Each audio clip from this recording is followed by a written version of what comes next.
Hi there, and welcome to a virtual kayaking tour around central Stockholm, Sweden. Hej och välkommen till en virtuell paddlingstur runt Stockholm City.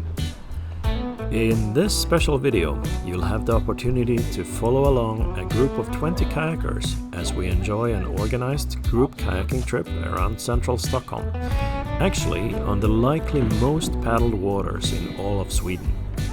If you're interested in Stockholm, or paddling in general, this video will be a great opportunity to see the city from the perspective of its waterways. Den här videon ger dig möjlighet att följa med en grupp på ungefär 20 kajakpaddlare och se centrala Stockholm från ett paddlarperspektiv. Från vattnet längs den rutt som vi upplevde staden en härlig junikväll 2024.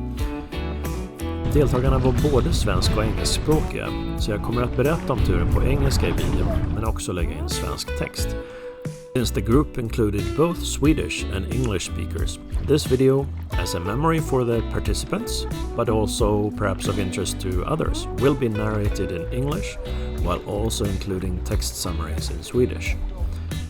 So the locations we paddled past will be listed in order as we kayak through the city.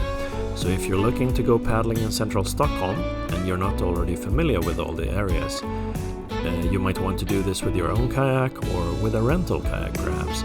This video can actually serve as a virtual guide of the waterways, even if this video is really video documentation of an actual traditional kayaking event, Stockholmsnatta, which I'll tell you about in a moment.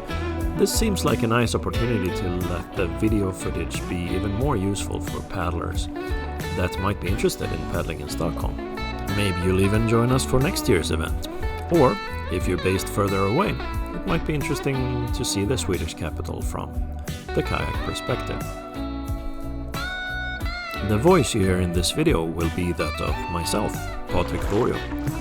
Many of you know me from this YouTube channel, focusing on kayaking, paddling safety and exploration, but I was also one of the assisting leaders during this paddling trip, and I was actually asked to video document the event as we paddled, while also functioning as a leader. So you can see the route we paddled here, which was almost exactly 15 kilometers. This is on the west side of central Stockholm, which is freshwater as part of Lake Mälaren, Sweden's third largest lake.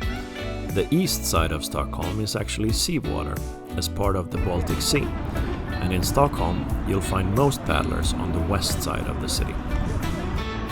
So first, some background information. What was this event?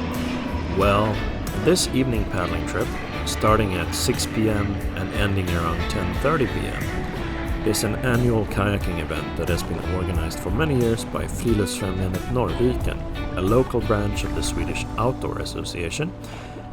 The Swedish Outdoor Association, Friluftsfrämjandet, is a Swedish non-profit NGO that promotes an outdoor lifestyle across Sweden since 1892 actually, currently with almost 110,000 members and 300 local branches around the country.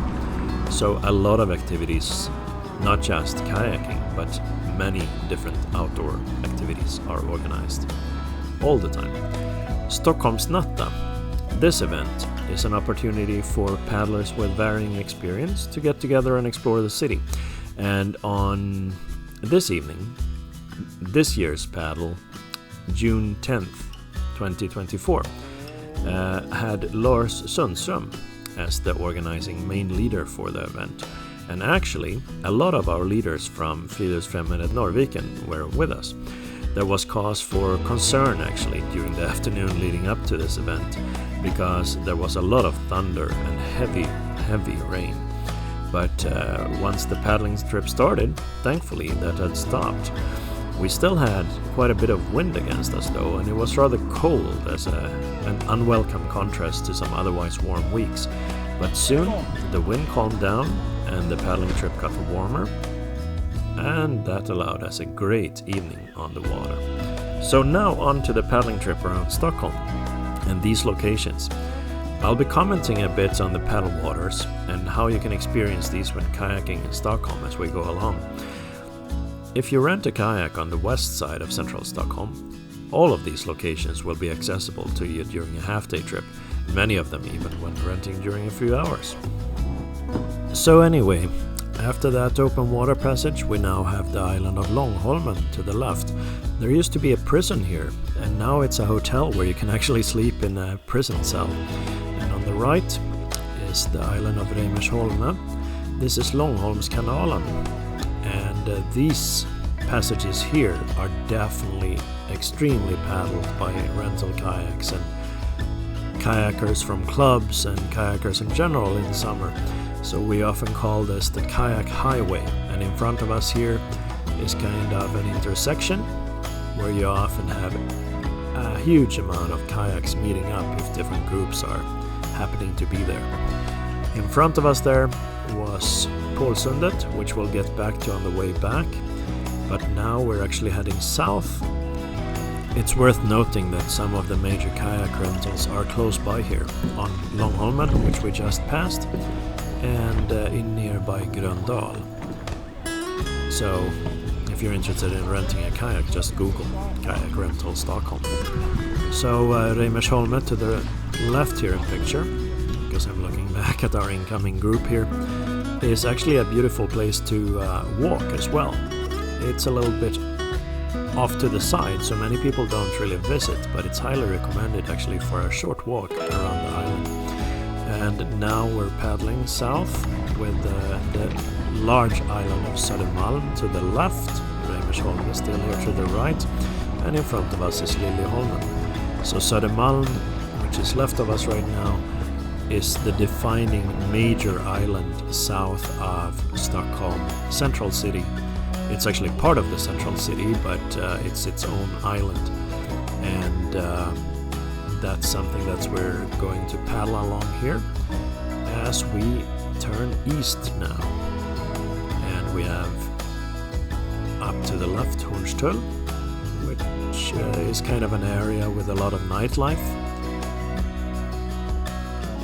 And we see Liljeholmsbron Bridge over here, which is a bit impressive actually. I'm not sure about you, but I always find it a bit interesting to paddle under bridges, especially if they're large, and especially if you have trains or cars or vehicles passing over you. And that's actually the case here. In front of us are Årstabroarna bridges, and that's where trains pass. And we'll actually be exploring these in the next video part, because there's so much to show from this trip, so I think it's better to divide this into multiple parts. So if you haven't subscribed yet, welcome to do that so you don't miss upcoming parts or other videos, and see you in the next part. Thank you for watching.